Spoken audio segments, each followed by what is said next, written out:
प्यारे बच्चों, इस सत्र में हम लोग विसर्ग संधि का तीसरा नियम देखेंगे कि विसर्ग संधि के तीसरे नियम में क्या होता है। इसका नाम है विसर्गस्य लोपः। तीसरे संधि में क्या होता है? विसर्ग का लोप होता है। विसर्ग का लोप कब करते हैं, इसको ध्यान देना होगा। किसी भी संधि में हमको तीन चीज ध्यान देना पड़ता है कि किसको आदेश करते हैं, क्या करते हैं, कब करते हैं। तो विसर्गस्य लोपः में दो चीज तो स्पष्ट हो गया कि विसर्ग का होगा, क्या होगा, विसर्ग का लोप होगा, कब होगा। ये हमको तीन नियमों में देखना है कि कब हम इस विसर्ग का लोप करेंगे। इससे संबंधित पहला नियम है, दो शब्दों से संबंधित है, ये सह और एषा से संबंधित है। पहला शब्द है सह, वह अर्थ होता है, और एषः यह, इसे भी नजदीक शब्द के लिए हम प्रयोग करते हैं और सह दूर शब्द के लिए प्रयोग करते हैं। तो सह और एषा में जो विसर्ग है यहां पर, इस विसर्ग को हम क्या करेंगे? लोप करेंगे। कब लोप करेंगे? तो अ को छोड़कर कोई भी अन्य स्वर आ जाए या कोई भी व्यंजन वर्ण आ जाए, अर्थात यहां पर सह और एषा में जो विसर्ग है उसके बाद अ नहीं आना चाहिए। अ को छोड़ करके कोई भी वर्ण आ जाए, कोई भी वर्ण आ जाए तो विसर्ग का लोप करेंगे।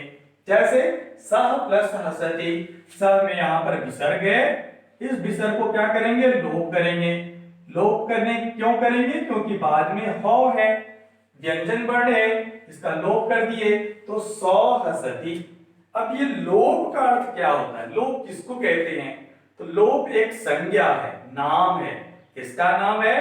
तो अदर्शनम लोपः, किसी वर्ण का नहीं दिखना ही लोप कहलाता है।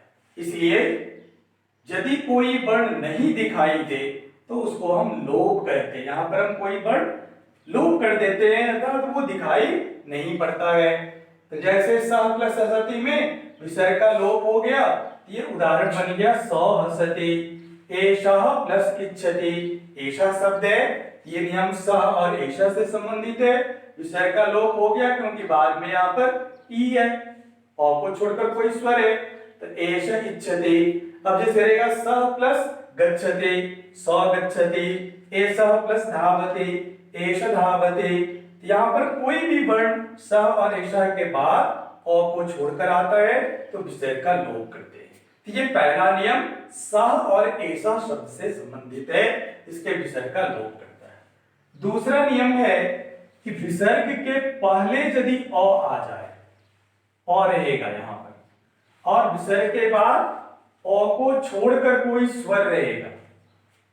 कौन कौन स्वर हो सकता है अ को छोड़ करके? आ, दीर्घ ई, ह्रस्व ई, दीर्घ ई, ह्रस्व उ, दीर्घ उ, री, दीर्घ री, ए आई ओ औ। इतने स्वरों में से कोई भी स्वर रहेगा, कोई भी वर्ण रहेगा, तो हम क्या करेंगे? इस विसर्ग का लोप करेंगे। तीन चीज क्या क्या हुआ? विसर्ग के पहले अ रहेगा, विसर्ग को लोप करेंगे। दूसरा, तीसरा, विसर्ग के बाद कोई भी वर्ण होना चाहिए अ को छोड़कर। जैसे विसर्ग है यहां पर बालकः इच्छति, बालकः में विसर्ग है, विसर्ग के पहले यहां पर अ है, बालकः में अ, इस विसर्ग का हम लोप कर दिए। और लोप करने से क्या हुआ?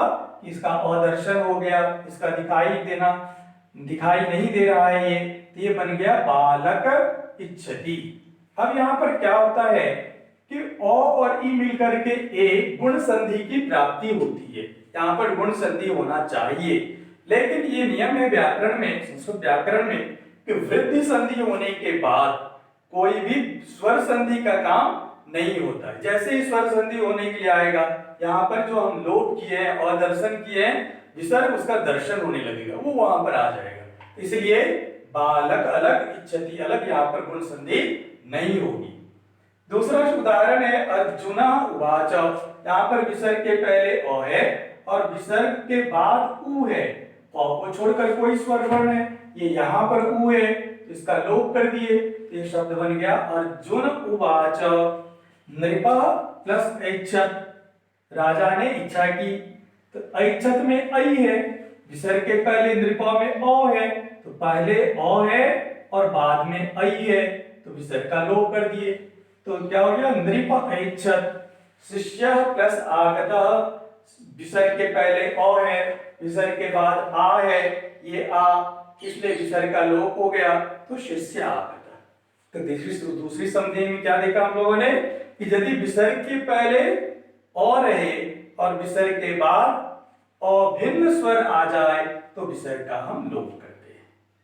तीसरी संधि है, तीसरा नियम है इसका, इस संधि का, कि विसर्ग के पहले यदि आ जाए, आ होगा, जैसे बालिका में आ है और यहां पर विसर्ग है, और विसर्ग के बाद क्या होना चाहिए, इसमें कोई भी स्वर हो सकता है, ओ से लेकर के ए आई ओ तक कोई भी स्वर हो, वर्ग का तीसरा चौथा पांचवा वर्ण हो, और य र ल व ह हो तीसरा वर्ण, क ख ग घ तीसरा वर्ण होता है, ग ज ड द व क वर्ग का तीसरा ग, उसी तरह से च वर्ग का च छ ज, तो ग ज ड द भ हर एक वर्ग का तीसरा हुआ, चौथा वर्ण हुआ घ झ ढ ध भ, पांचवा वर्ण हुआ अंग य ण न म। ये तीसरा चौथा पांचवा 15 वर्ण हुए, इनमें से कोई वर्ण आ जाए, तीसरा चौथा पांचवा वर्ण किसी भी वर्ग का, या य र ल व ह, इन वर्णों में से कोई भी वर्ण आ जाए तो हम विसर्ग का लोप करेंगे। कब, यदि विसर्ग के पहले आ रहेगा तब। जैसे उदाहरण, बालिका प्लस लिखंती, बालिका में विसर्ग के पहले आ है, विसर्ग का लोप कर दिए क्योंकि यहाँ पर लौ है, ये य र ल वाला ये लौ यहाँ पर आ गया है, इसलिए इस विसर्ग का लोप हो गया, तो बालिका अलग लिखंती अलग, बालिका लिखंती। वृक्षाः वर्धन्ते, वृक्षा में विसर्ग है, आ के बाद है, और विसर्ग के बाद यहाँ पर व है, ये य र ल व, ये व है यहाँ पर, तो इस व के रहने के कारण विसर्ग का लोप हो गया। वृक्षा वर्धन्ते। माला आयान्ति, विसर्ग के पहले आ है और विसर्ग के बाद कोई भी स्वर है, आ है यहाँ पर, विसर्ग का लोप हो गया। माला आनयति, मालाओं को लाता है, यहाँ पर द्वितीय विभक्ति है माला, तो मालाओं को लाता है, विसर्ग है, विसर्ग का लोप कर दिया क्योंकि बाद में आ है, कोई स्वर है और उसके पहले भी आ है, माला वाला आ है, तो लोप कर दिए।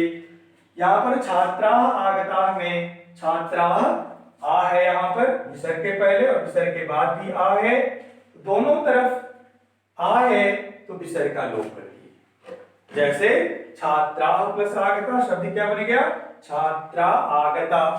इस प्रकार विसर्गस्य लोपः, विसर्ग का लोप, इसमें हमने 3 संधि देखा।